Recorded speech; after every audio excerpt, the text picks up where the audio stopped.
പൂനൂർ മാർക്കറ്റിലെ എൻ്റെ സന്ദർശനം തുടരുകയാണ്. ഇന്ന് പച്ചക്കറി കടകളിലേക്കും ചിക്കൻ കടകളിലേക്കുമാണ് നമ്മുടെ യാത്ര. കഴിഞ്ഞ തവണ വന്നപ്പോൾ മീൻ കച്ചവടം നടത്തിയിരുന്ന ഷാഫിക ഇന്ന് കൂടുതൽ മീനുകളുമായി കസ്റ്റമേഴ്സിനെ കാത്തിരിക്കുകയാണ്. ശേഷം ഞാൻ പച്ചക്കറി കടകളിലേക്ക് ചെന്നു. ഇവിടെ പച്ചക്കറി അറേഞ്ച് ചെയ്തിരിക്കുന്നത് വളരെ ഭംഗി തോന്നിപ്പിക്കും വിധമാണ്. കുഞ്ഞു പച്ചക്കറികൾ മുതൽ വലിയവ വരെ കണ്ണിന് സുഖം തോന്നുന്ന രീതിയിൽ അറേഞ്ച് ചെയ്തിട്ടുണ്ട്. 6 പച്ചക്കറി കടകളാണ് പൂനൂർ ചന്തയിൽ മാത്രമായി ഉള്ളത്. അതിലൊന്നായ VK വെജിറ്റബിൾസ് ആണ് നമ്മളിപ്പോൾ കാണുന്നത്. മലയാളികളും അന്യസംസ്ഥാന തൊഴിലാളികളും പച്ചക്കറികൾ വാങ്ങുന്നതിനായി ഇവിടെ എത്തുന്നു. ഈ കാണുന്നത് അജുക്കയാണ്. വർഷങ്ങളായി പൂനൂരിൽ പച്ചക്കറി വ്യാപാരം നടത്തുകയാണ് അദ്ദേഹം. അദ്ദേഹത്തിൻ്റെ കടയിലെ സെയിൽസ്മാനായ അക്ബർക്കയാണ് നമ്മളിപ്പോൾ കാണുന്നത്. ഞാൻ അടുത്ത പച്ചക്കറി കടയിലേക്ക് നീങ്ങി. TM vegetables. ഇവിടുത്തെ സെയിൽസ്മാനായ ഹാരിസ്കയുമായി ഞാൻ കുശലാന്വേഷണങ്ങൾ നടത്തി. ഞാൻ അടുത്ത പച്ചക്കറി കടയിലേക്ക് എത്തി. ഇവിടെ കച്ചവടം നടത്തുന്ന ഇദ്ദേഹത്തിൻ്റെ പേര് അബ്ദുൾ റഹിമാൻ എന്നാണ്. ഇവിടെയും കച്ചവടം നടന്നുകൊണ്ടിരിക്കുകയാണ്. അദ്ദേഹം കച്ചവടത്തിൻ്റെ തിരക്കിലുമാണ്. ഞാൻ വീണ്ടും അവിടെ നിന്നും നീങ്ങി. ഇത് ഫാമിലി വെജിറ്റബിൾസ്. ഇവിടെയും കച്ചവടം നടന്നുകൊണ്ടിരിക്കുന്നു. ഇവിടെ വരുന്ന അന്യസംസ്ഥാന തൊഴിലാളികൾ മലയാളത്തിൽ പറയാൻ ശ്രമിക്കുന്നുണ്ട്. എന്നാൽ ഇവിടുത്തെ കച്ചവടക്കാർ അവർക്ക് സഹായത്തിനായി ഹിന്ദിയിലും പറയാൻ ശ്രമിക്കുന്നു. രസമുള്ള കാഴ്ചയായിരുന്നു അത്. ഇവിടെയുള്ള എല്ലാ പച്ചക്കറി കടകളിലും വിവിധ തരത്തിലുള്ള പച്ചക്കറികൾ നമുക്ക് കാണാം. പേരറിയുന്നതും അറിയാത്തതും കടകൾക്കുള്ളിലും പുറത്ത് കൊട്ടയിലുമായി ഇവിടെ അറേഞ്ച് ചെയ്തിട്ടുണ്ട്. നമുക്ക് ആവശ്യമുള്ളവ എവിടെ നിന്നും നമുക്ക് തിരഞ്ഞെടുക്കാം. നല്ലത് മാത്രം നോക്കി തിരഞ്ഞെടുക്കാനുള്ള സൗകര്യം എല്ലാ കസ്റ്റമേഴ്സിനും ഇവിടെ ഇവർ നൽകുന്നുണ്ട്. ആവശ്യമെങ്കിൽ അവർ തന്നെ തിരഞ്ഞെടുത്തു തരും. നല്ല സാധനങ്ങൾ നോക്കി നമുക്ക് ആവശ്യമുള്ള രൂപത്തിലുള്ളവ അവർ തിരഞ്ഞെടുത്ത് നമുക്ക് തൂക്കി നൽകുന്നു. ഭംഗിയോടെ ക്രമീകരിച്ചിരിക്കുന്ന ഈ പച്ചക്കറി കടയുടെ പേര് മലബാർ വെജിറ്റബിൾസ് എന്നാണ്. ഞാൻ അങ്ങോട്ട് കയറി ചെന്നു. അവിടെ ഉണ്ടായിരുന്ന കടയുടമ അലിക്കായോട് സംസാരിച്ചു. കച്ചവടം കുഴപ്പമൊന്നുമില്ല, അല്ലേ, ഉഷാറായിട്ട് പോകുന്നുണ്ട്. വില ഒരു ആവറേജ്, എന്നാലും വലിയ വില ഒന്നുമില്ല. ഇപ്പോൾ ഒരു ഏതാണ്ട് കുറഞ്ഞ് വരുന്നുണ്ട്. തക്കാളിക്കൊക്കെ വളരെ കുറവായിട്ടാണ് കാണുന്നത്. മൈസൂരുണ്ട്, പിന്നെ മഞ്ചേരി, ഗുണ്ടൽപേട്ട്, ഒരുപാട് സ്ഥലത്തു നിന്ന് എടുക്കുന്നുണ്ട്. ഫ്രഷ് സാധനം തന്നെ, ഫ്രഷ് ആയിട്ടുള്ള സാധനം കൊടുക്കുന്നത്. പേര് അബ്ദുൽ അലി.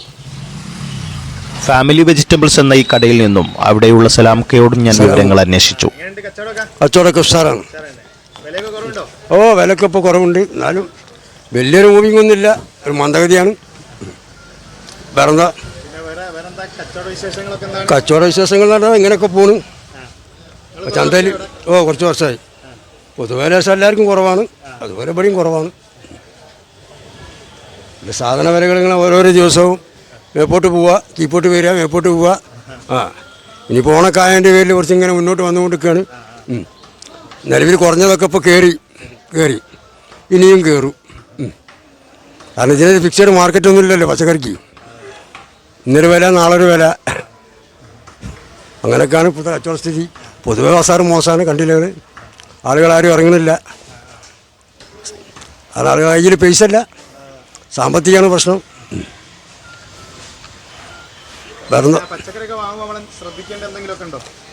വാങ്ങുമെന്ന് പറഞ്ഞാൽ വാങ്ങുന്നവരും ശ്രദ്ധിക്കുക, കൊടുക്കുന്നവരും ശ്രദ്ധിക്കണം. കൊടുക്കുന്നവരാണ് ആദ്യം ശ്രദ്ധിക്കേണ്ടത്. നമ്മൾ എടുത്തു കൊടുക്കുമ്പോൾ മട്ടന്മാർ എടുത്തു കൊടുക്കണമല്ലോ, നല്ലത് നോക്കിയിട്ട്. അപ്പോൾ വാങ്ങുന്നവരും ശ്രദ്ധിക്കുക. അതിൽ കേടുപാടുകളുണ്ടോ ഉണ്ടെങ്കിൽ റിട്ടേൺ തരിക, ഞങ്ങളത് തിരിച്ചു കൊടുക്കും, മാറ്റി കൊടുക്കും. നമ്മൾ കൊടുക്കുമ്പോൾ തന്നെ നല്ല നോക്കിയിട്ട് കൊടുക്കാനേ നോക്കൂ. പിന്നെ റിട്ടേൺ അടിക്കേണ്ട ആവശ്യമില്ലല്ലോ. അങ്ങനെയൊക്കെയാണ്. പച്ചക്കറി കടകളിലെ സുന്ദരമായ ഈ കാഴ്ചകൾ കണ്ടതിന് ശേഷം സമീപത്തുള്ള ചിക്കൻ കടകളിലേക്ക് ഞാൻ ചെന്നു. 5 ചിക്കൻ കടകളാണ് ചന്തക്കുള്ളിൽ മാത്രമായി ഉള്ളത്. എല്ലാത്തരം കോഴികളും ഇവിടെ ലഭിക്കുന്നു. കാടയും ഇവിടെ ലഭ്യമാണ്. ഈ പ്രദേശങ്ങളെക്കാൾ എല്ലാ ദിവസവും ചിക്കൻ വിലക്കുറവിൽ ലഭിക്കുന്ന പ്രദേശമാണ്. ഇവിടുത്തെ ചിക്കൻ വ്യാപാരികളായ ഗഫൂർ കയോടും ഷൈജൽ കയോടും ഞാൻ സംസാരിച്ചു. പേര് അബ്ദുൽ ഗഫൂർ. പേര് ഷൈജൽ. ആ കടങ്ങളല്ലേ ഹലാൽ ചിക്കൻ സ്റ്റാൾ. എങ്ങനെയുണ്ട് കച്ചവടമൊക്കെ? അൽഹംദുലില്ലാ റായത്താണ്. വിലക്കുറവൊക്കെ ഉണ്ടോ? വിലക്കുറവ് എന്ന് പറഞ്ഞാൽ ഈ പ്രദേശത്ത് നിന്നല്ല, കേരളത്തിൽ തന്നെ ഒരു പക്ഷേ അസോസിയേഷനിലുമായിട്ട് യോജിക്കാതെ പോകുന്ന ഒരു മാർക്കറ്റാണ് ഞങ്ങളെ പൂനൂർ മാർക്കറ്റ്. അഥവാ ഇന്നിപ്പോൾ ഞങ്ങൾ വിൽക്കുന്നതിനേക്കാൾ 30 ഉറുപ്പ്യ അധികമാണ് അസോസിയേഷൻ്റെ വില. അസോസിയേഷൻ്റെ വിലയിലും വില കുറച്ചിട്ടാണ് ഞങ്ങളിവിടെ മാർക്കറ്റിൽ വിൽക്കൽ. പിന്നെ അത് മാത്രമല്ല, ഏത് പ്രതിസന്ധി ഘട്ടത്തിലും എന്ത് തന്നെ ആയാലും പൂനൂർ മാർക്കറ്റിൽ ഒരു കാരണവശാലും ഏതെങ്കിലും ഒരു കടയിൽ തന്നെങ്കിലും പോയില്ലാതിരിക്കില്ല, എന്ത് തന്നെ ആയാലും. എന്നാലോ മാർക്കറ്റ് റേറ്റിന് വില കുറച്ച് കിട്ടും ചെയ്യും. പിന്നെ അതുപോലെ തന്നെ ഏതൊരാവശ്യത്തിന്, കല്യാണോ സൽക്കാരോ പരിപാടി, എന്ത് കോഴിയാവട്ടെ, നാടൻ കോഴി, ലഗോണോ, ബ്രോയിലർ, സ്പ്രിങ്ങോ, കാട ചെറുതും വലുതും, ഏത് ഐറ്റംസ്, ഇനി തൊലിയുള്ള കോഴി, ഇനി കാലി സ്വന്തം വേണമെങ്കിൽ അത്. ഇപ്പം എന്നൊക്കെ ഇപ്പോൾ ഇവിടെ 1300 കാലി സ്വന്തം കൊടുത്തു. അപ്പോൾ ഈ പാർട്ടി എന്താ വെച്ചാൽ ഓഡിറ്റോറിയത്തിൻ്റെ പരിപാടി നടക്കുമ്പോൾ അവിടുന്ന് ഇപ്പോൾ നമുക്ക് ഒരു 7 ആളുകൾ ഇപ്പോൾ വിളിച്ചു, ഇത്രയും കൂടുതൽ കാലി. അത് ഈ മാർക്കറ്റിൽ ഞങ്ങൾ എന്ത് ചെയ്യുന്നറിയോ, ഇപ്പോൾ ഒരാളിൽ അപ്പുറത്തുനിന്ന് വാങ്ങിയിട്ട് വരുന്ന കസ്റ്റമറിന് എന്താണോ ആവശ്യം അത് ആ സമയത്ത് ആ സാധനം ഈ മാർക്കറ്റിൽ നിന്ന് കിട്ടും. അതാണ് ഈ മാർക്കറ്റിൻ്റെ പ്രത്യേകത. വിലയും കുറയും. എന്താണ്, എന്ത് സാധനം വേണമെങ്കിലും ഏത്, ഇപ്പം നാളെ വന്നുകാണ്ട് ഇപ്പം നിങ്ങൾ ഗിരിരാജ കോഴി അല്ലെ കിനിക്കോഴി ഉണ്ടോയെന്ന് ചോദിച്ചാൽ അതും നമ്മൾ എത്തിച്ചു കൊടുക്കും. അതായത് ഇതിൻ്റെ പ്രത്യേകത. എന്ത് തന്നെ ഇവിടെ ഒരു കാരണവശാലും, ഇവിടെ ഇതിൻ്റെ മുമ്പ് വാറ്റ് നടപ്പിലാക്കിയ സമയത്ത് 3 ദിവസം കോഴി സമരത്തിലായിരുന്നു. അന്ന് വരെ നമ്മളെ പൂനൂർ മാർക്കറ്റിൽ മാത്രമാണ് ഇവിടെ കോഴിയുള്ളത്. അപ്പം നമ്മൾ വിലയും കുറക്കും, ഏത് സമയത്ത് സാധനം കിട്ടും, എപ്പോൾ വേണമെങ്കിലും എത്ര വേണമെങ്കിലും അതും കൊടുക്കും. അപ്പോൾ കഴിഞ്ഞ പെരുന്നാളിൻ്റെ അന്ന് 260 ഉറുപ്പ്യാണ് അസോസിയേഷൻ്റെ വില. 260 അതല്ലെങ്കിൽ 250 കുറച്ച് ഇവിടെ എവിടെയും വിറ്റിട്ടില്ല. പക്ഷേ നമ്മൾ വിൽക്കുന്നത് 220 ഉറുപ്പ്യക്കാണ്. കാരണം നമുക്ക് 1000 കിലോ ഇറച്ചി വിൽക്കുമ്പോൾ 2500 കിലോ ഇറച്ചി നമ്മൾ വിൽക്കുന്നുണ്ട്. ജനങ്ങൾക്കൊരു സേവനമാണ് അങ്ങനത്തെ ദിവസങ്ങളിലൊക്കെ. അപ്പോൾ കഴിഞ്ഞ കൊറോണൻ്റെ സമയത്തൊക്കെ കളക്ടർ ഓഫീസിൽ നിന്നാണ് വില നിശ്ചയിക്കൽ. എന്നിട്ട് അവിടുന്ന് ഓഫീസിൽ നിന്ന് ഞങ്ങളെ വിളിക്കും. പൂനൂർ മാർക്കറ്റ് ഓരോരോ മാർക്കറ്റിലെ റേറ്റ് അന്വേഷിക്കുമ്പോൾ അസോസിയേഷനിലും വില കുറച്ചിട്ട് ഞങ്ങൾ വിൽക്കും. അപ്പം ഞങ്ങളെ വിളിച്ച് ചോദിക്കും എന്താണ് റേറ്റ്. അപ്പോൾ ഈ റേറ്റിൻ്റെ കാര്യത്തിൽ ഞങ്ങളെ കവിച്ച്, പിന്നെ വല്ലപ്പോഴും എവിടെയെങ്കിലുമൊക്കെ ഇപ്പോൾ ഏതെങ്കിലും ഒരു ഫാമിൽ ഏതെങ്കിലും കെട്ടിക്കിടക്കേ ചിലപ്പോൾ ഒരു ദിവസമോ അല്ലെ ഒരു മണിക്കൂറോ അല്ലെ ഉച്ച വരെയൊക്കെ ചിലപ്പോൾ ഏതെങ്കിലുമൊക്കെ വില കുറച്ച് 365 ദിവസവും മാർക്കറ്റ് നിലവാരത്തിന് കോഴി വിൽക്കുന്നത് ഈ പൂനൂർ മാർക്കറ്റിൽ മാത്രമേ. അതുകൊണ്ട് അൽഹംദുലില്ലാഹ് എല്ലാ കച്ചവടക്കാർക്കും ഇതിൻ്റെ ഉള്ളിൽ ഞങ്ങൾ 5 കോഴി കച്ചവടമുണ്ട്. എല്ലാവർക്കും അൽഹംദുലില്ലാഹ് റാഹത്താണ്, കച്ചവടമുണ്ട്, ഉഷാറാണ്. അതിനോടനുബന്ധിച്ച് മറ്റുള്ള കച്ചവടങ്ങളും ഉണ്ടാവും. പച്ചക്കറി ആയാലും ഫ്രൂട്ട്സ് ആയാലും പിന്നെ അതേപോലെ ബീഫായാലും ഒക്കെ. ഇപ്പം മട്ടനൊക്കെ നമ്മളെ ഈ മാർക്കറ്റിൽ തന്നെ വരണം. ഇപ്പോൾ അടുത്ത പ്രദേശത്തോടെയും ഡെയിലി കിട്ടൂല, ഏതെങ്കിലും ഒരു ദിവസമൊക്കെ കിട്ടുള്ളൂ. അപ്പം അങ്ങനത്തെ ഒരു മാർക്കറ്റ് തന്നെയാണ്. അൽഹംദുലില്ലാഹ് റാഹത്താണ്. എന്തൊക്കെയാണ് ഇവിടെ ഐറ്റം? ബ്രോയിലർ ഉണ്ട്, ലഗോൺ ഉണ്ട്, സ്പ്രിങ് ഉണ്ട്, കാടുണ്ട്, പിന്നെ ചിക്കൻ്റെ പാർട്സ് ഉണ്ട്, ലഗോണിൻ്റെ പാർട്സ് ഉണ്ട്. ഒരുവിധമെല്ലാം കോഴി ഐറ്റംസ് ഒരുവിധമെല്ലാം പൂനൂർ മാർക്കറ്റ് കിട്ടും.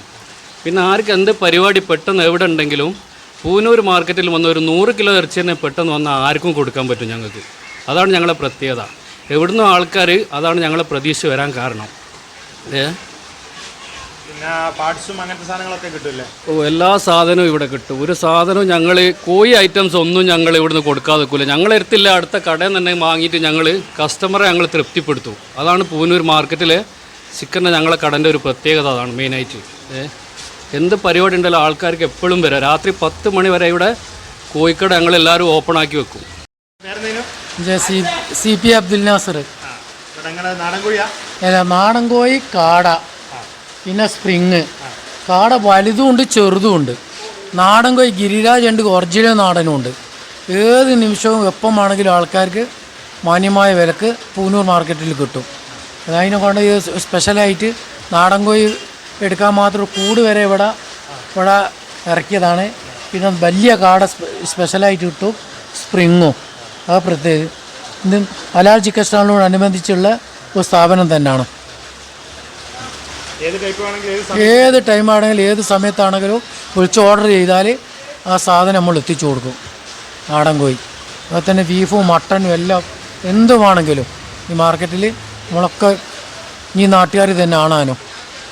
നമ്മളിവിടെ തന്നെ ഈ പൂനൂർ മാർക്കറ്റിൽ ചെറുപ്പം മുതലേ ഈ മാർക്കറ്റിൽ തന്നെ ആയിരുന്നു നമ്മൾ. അന്നും ഇന്നും ഈ മാർക്കറ്റ് ആയിട്ടാണ് കഴിഞ്ഞു കൊടുക്കുന്നത് എല്ലാം കൊണ്ട്. വില കുറവുന്നുണ്ട്. പിന്നെ മാർക്കറ്റിൽ വെച്ചാൽ പേരാമ്പ്ര, തിരുവത്തക്കട, പുള്ളിന്നൊക്കെ വലിയ വലിയ ചന്തയിൽ നാടൻ കോഴി എടുത്തു കൊണ്ടുവരികയാണ്. അന്നപ്പോൾ ആടത്തെ മനസ്സിനനുസരിച്ച് അതിനൊരു മാർജിൻ ഇട്ട് നമ്മളിവിടെ വിൽക്കും. ഒരേ റേറ്റ് ആയിക്കൂല നാടൻ കോഴിൻ്റെ വില. അതാണ്. രാവിലെ തുറക്കുന്ന 5ഓളം ബീഫ് കടകളും മട്ടൻ കടയും ഇവിടെയുണ്ട്. ഞാൻ അടുത്ത കടയിലേക്ക് ചെന്നു. വളർത്തു ജീവികളെ വിൽക്കുന്ന കടയാണിത്. പ്രാവുകളും മീനുകളും അങ്ങനെ ധാരാളം ജീവികളെ ഇവിടെ കാണാൻ സാധിച്ചു. കണ്ണിന് സുഖം നൽകുന്ന കാഴ്ച തന്നെ. ഇവയുടെ ശബ്ദം കേൾക്കാനും വളരെ രസമാണ്. വിവിധ പേരുകളിൽ അറിയപ്പെടുന്ന വ്യത്യസ്തമായ നിറങ്ങളുള്ള ധാരാളം മത്സ്യങ്ങൾ ഇവിടെ ലഭിക്കുന്നു. പ്രാവുകളും വിവിധ തരത്തിലുള്ളവ ഇവിടെ ലഭ്യമാണ്. ഞാൻ അവിടുത്തെ കാഴ്ചകൾ കണ്ട് മുന്നോട്ട് നടന്നു. വളർത്തുജീവികൾക്ക് ആവശ്യമായ എല്ലാ തരം തീറ്റയും അവർക്ക് വേണ്ട കൂടും മറ്റു സാധനങ്ങളും എല്ലാം ചന്തയ്ക്കുള്ളിലെ ഈ കടയിൽ ലഭ്യമാണ്. ഈ കാഴ്ചകളും കൂടെ കണ്ട് ഇന്നത്തെ യാത്ര അവസാനിപ്പിച്ച് പൂനൂർ ചന്തയിൽ നിന്നും ഞാൻ പുറത്തേക്കിറങ്ങി.